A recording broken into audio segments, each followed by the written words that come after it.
And I said, what are you doing? He said, I hide it. I said, why you hide your kippah? He said, they know that I'm Jewish. They will come and kill me.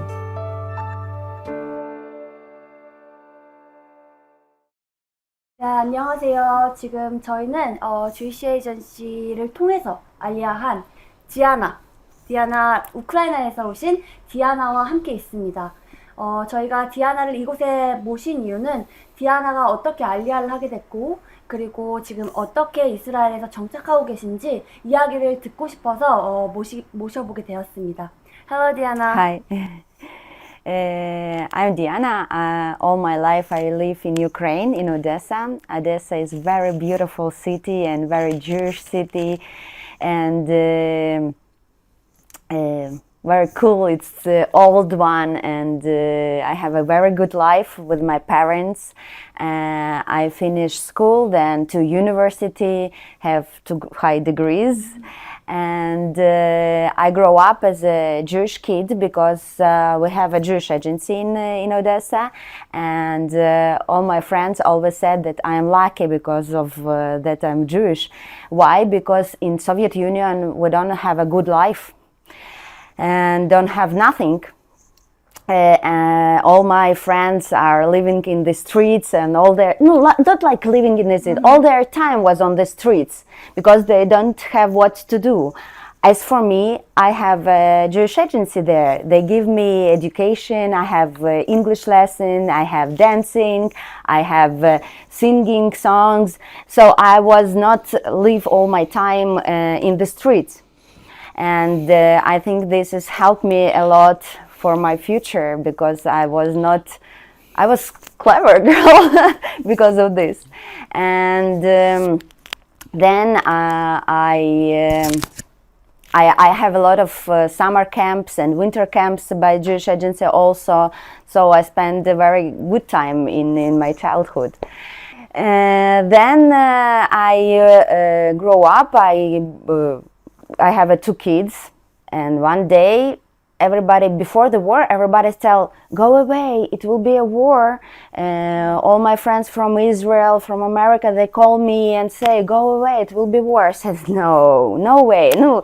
Like, how it can be in 21st century? No, we have internet, we have resources. No way, it can be. Yes, it will be. No, I don't believe.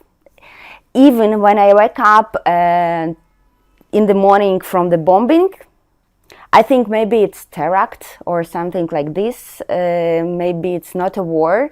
Maybe it's something in port. I live not far from the port. So I don't believe. I check internet, and it was no information, official information. But I saw that my friends from Kiev and Kharkiv, they write that the Russia enter and bombing, and I understand that it was not a joke. And in the morning, my son come to me and say, Mom, can you tell me how it can be a war if Hitler is died? He don't understand. For him, the war is like Hitler, but Hitler is not alive. How it can be a war? And it was very difficult to explain him what happened. He don't understand. And I understand that they are realized more than I think about them. And she packed us,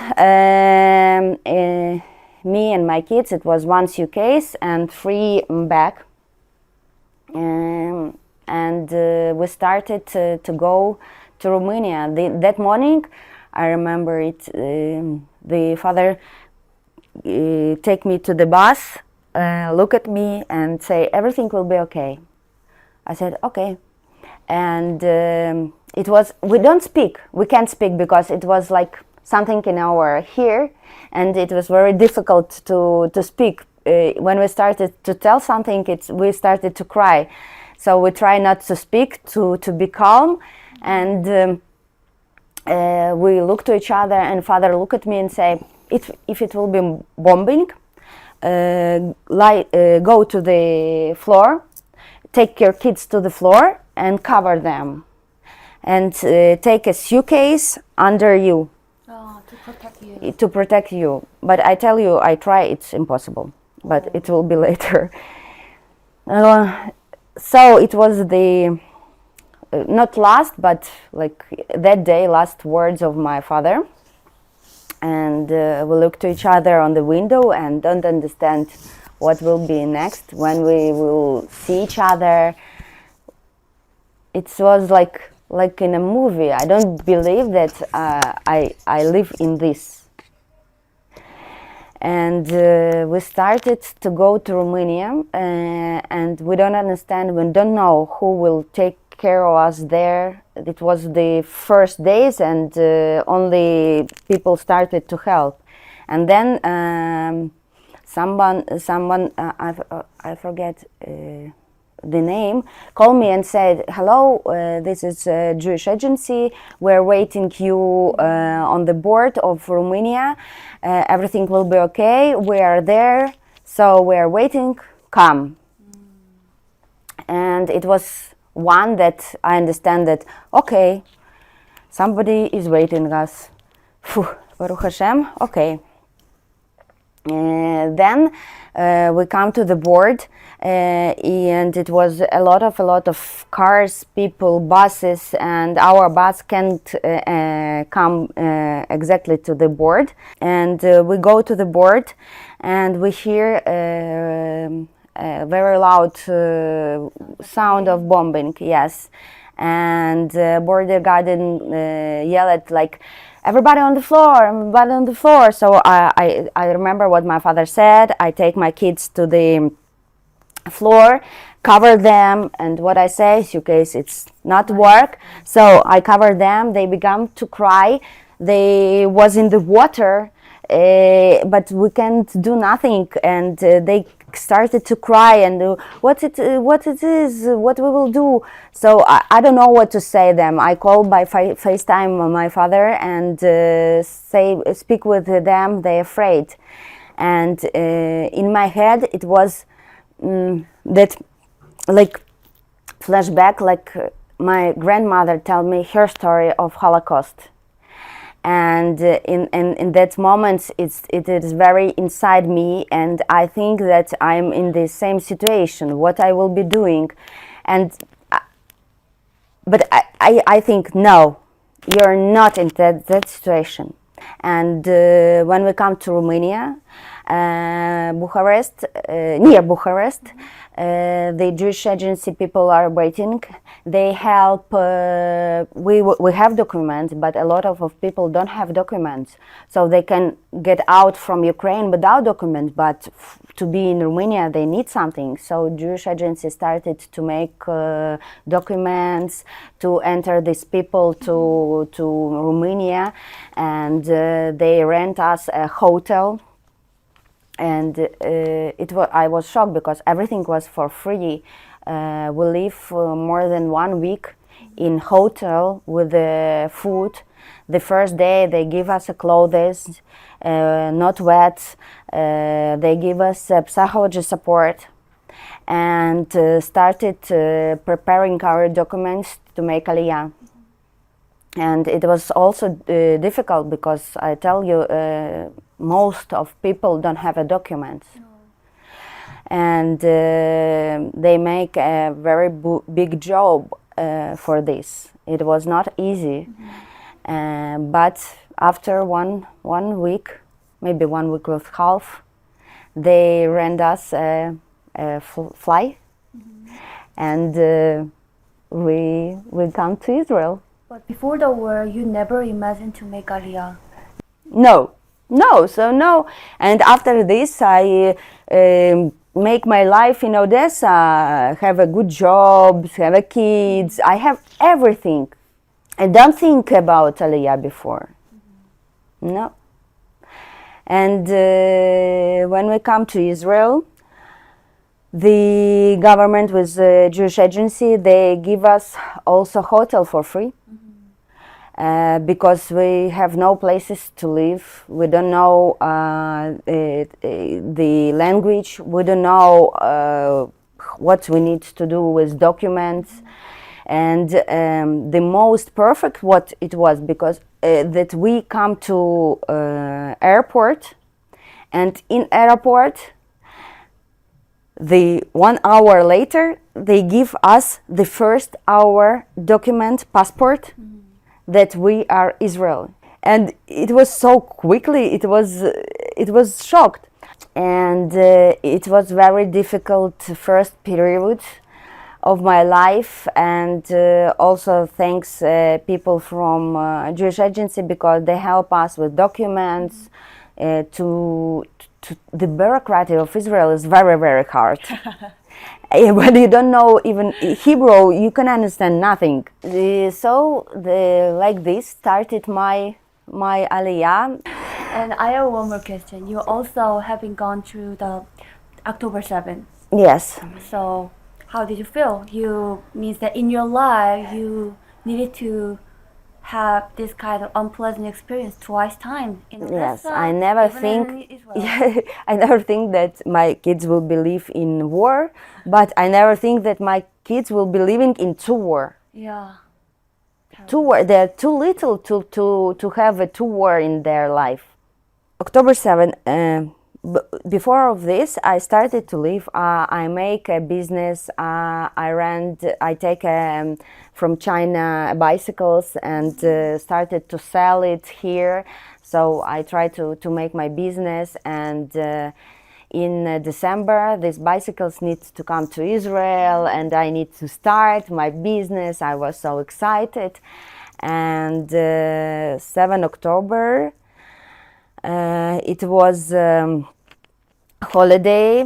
We started preparing to going to synagogue. Me, because my kids, their father were divorced. Their father also live in Israel. Sometimes he help, and that day he take them to his house. He live in Netanya. I live in Jerusalem. And Baruch Hashem, thanks God, in Netanya there was no siren. But he is also religion, and in holidays he don't use a phone, and my kids, and so I can't connect with them. 7 October, I wake up from siren. I'm preparing to go to synagogue. It was one more siren. I started to read the news. I was shocked. I don't understand what to do, how I can get to my kids. And I understand that, thanks God that it was like this. For me, it was very, very difficult not to take them near me and protect. They're not with me. Yeah. And I don't know what happened with them. It was the most awful moment in my life. But then I started to read news, and we speak with my ex-husband, and I understand that Netanya is most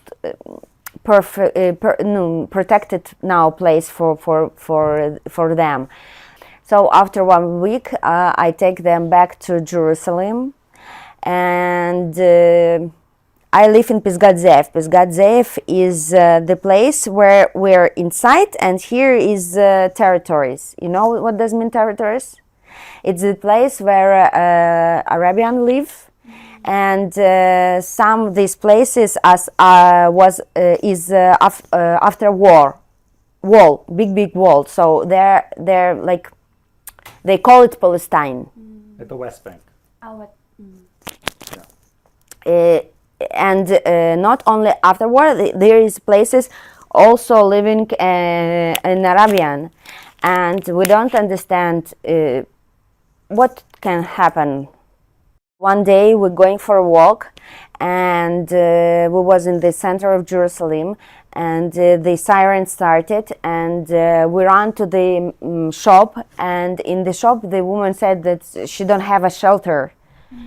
And I go out from the shop to look where the people are running to take kids and run with them. But it was house. Everybody ran to other side, and I don't know what to do. So I come to this shop to come to kids and stay with them.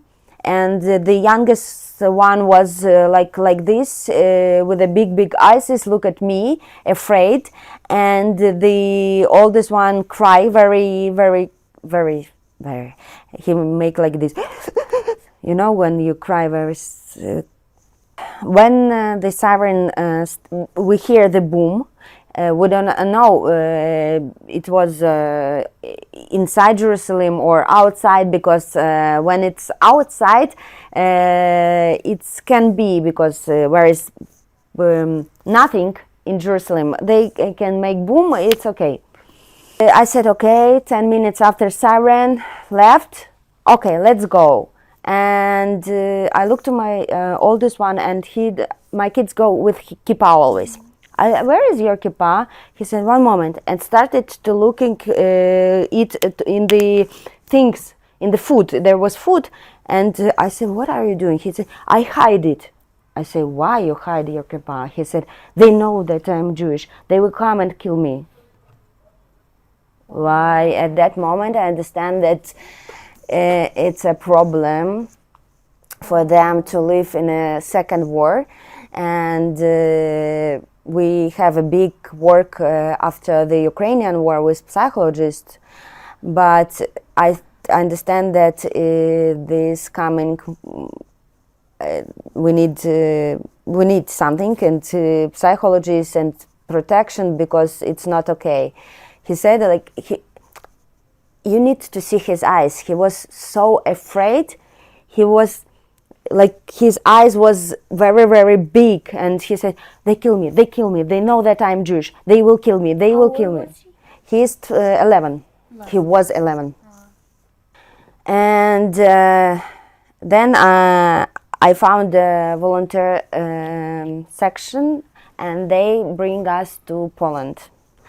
And so when I started to live in Israel, I needed to go back to place with nothing, with nobody, without language, because I think if it will be like in Ukraine, no, I need to protect them. And I think, wow, I live my second life in Israel, but I need to start all over in another country. And we live in Poland, and when we come there, the honest of hotel give it to us for free, but he say, don't tell anybody that you're Jewish. We're afraid that somebody will know and will be problems. Don't tell nobody that you're Jewish. I don't want to see my child with the big eyes tremoring like this. I don't want. So we go, and I understand. Every day, everybody said, don't tell that you're Israeli. Don't tell that you're Israeli. Don't make a kippah. Don't make a kippah. And then I understand why I need to live somewhere afraid that I'm Jewish when I have my own country. Okay, it's war, but I see that it is not the war like in Ukraine. There is not the same. The Israel protect. The Israel have a power.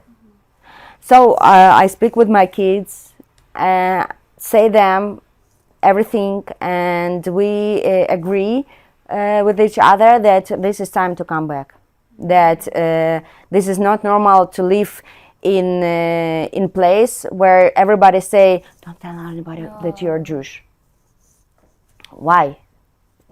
So we come back home, where we can say, yes, this is my home, I'm Jewish, and I'm proud of this. So your kids were agreed to come back Yes. at that time when Yes. you explained to them? Yes, and they agree that this is not the same war as in Ukraine, always bombing. I tell about Jerusalem.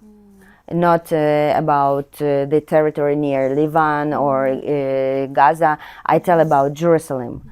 It was mostly More safety. safety and quiet. even not like in the center of country, Tel Aviv. It was more Syria, more in Jerusalem. I think that because of this, I stay in Jerusalem. When I come make an aliyah, I stay in Jerusalem because it's Holy Land for mostly of people in the world. So I think that they will not make bombings. When I make aliyah, I think about this, as if something will be, because I know the history of Israel. It's also not always quiet. I tell you, before 7 October, I have opened my business. So when I come back, I need to pay a lot of money because my bicycles was waiting for me for 2 months. But it's okay. I'm at home. And it's the most perfect that can happen with me, I think, and my kids. How about now? How about your life at this moment? After ceasefire, now we are in ceasefire, so how about now? Your kids are... Yes, I'm mom, I'm businesswoman, I sell bicycles, try to be hard, try to learn Hebrew and to live. It's not like the same life as I was in Odessa, but it's a new life with new challenge, with new opening, with new friends, with new people, new experience. Okay, the last question. There are a lot of Korean Christians praying for Israel and especially support Israel by themselves. So can you tell something for Korean people who love Israel and who support you by prayer? So to the camera. Yes, thank you very, very much for your support. I am an example of your support. I'm and my kids are alive. We live our great life now in Israel. So thank you very, very much, and God bless you. And I want to thank Diana for sharing her story and her journey.